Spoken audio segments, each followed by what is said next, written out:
What happened to me? I've gone back and forth about how to tell this part of the story because when you're living something like this, you don't know what the next hour is going to bring, much less tomorrow.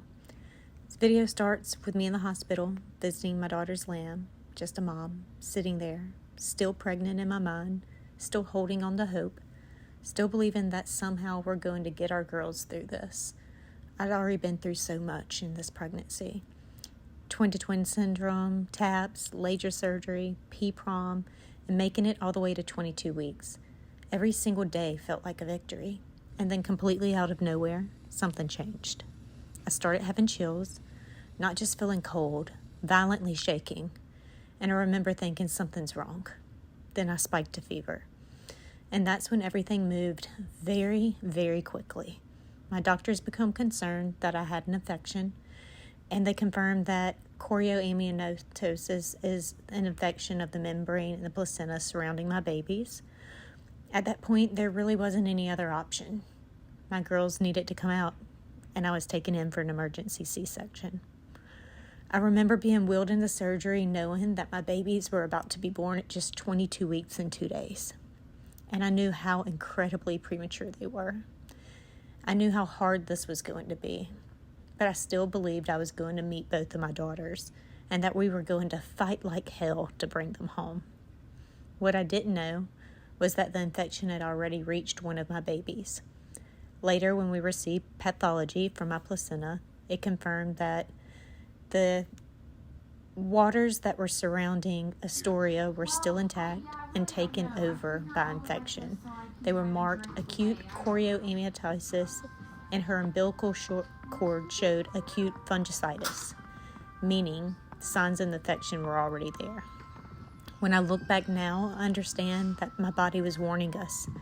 Those chills, that shaking, the fever, it was my body telling me that something had gone terribly wrong. But at the time, all I knew was that my babies needed to be delivered. I remember being wheeled out of surgery into recovery, and as I was taken through the hospital, the birthday tone started playing over the speakers. Once for each girl. One birthday tone for Aria and one for Astoria. It was such a surreal moment. Those were supposed to be the first sounds of celebrating the arrival of my daughters. And I had no idea what I was already living in the beginning of saying goodbye. From there, I was taken to the NICU. The doctor that did my surgery come up and personally put me in a wheelchair and took me herself. And that was the first time I saw my babies.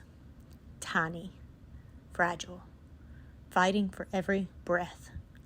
Aria was fighting, Astoria was fighting, and I was their mother, standing there, trying to understand how something could feel so beautiful and so terrifying at the exact same time. At that moment, we didn't know what tomorrow would bring.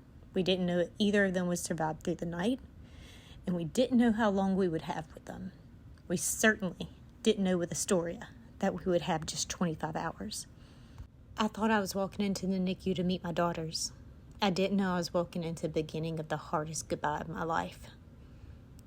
And that's the part about this story that's so difficult to explain. There wasn't a moment where I knew this is goodbye. There was hope. There was fear. There was fighting. There was love. And then there was loss. Astoria's life was short. But she was here. She was loved. She was fought for. She was held. And she will forever be my daughter. And while I grieve her, I'm still standing beside her sister Aria, who's continuing to fight in the NICU. So this is what happened to me. One minute I was sitting beside my daughter's lamb, imagining everything that I could would still happen. And in the next, I was being rushed into an emergency C-section because an infection put all of our lives in danger. I didn't know that day would change me forever. And I didn't know I'd have to leave the operation room as a mother of 2 daughters and then have to learn how to grieve one while fighting for the other. But that's where our story is now, and I want to keep telling it. For Aria, for Astoria, and for every mother that's ever had to love a baby in ways she never imagined she'd have to.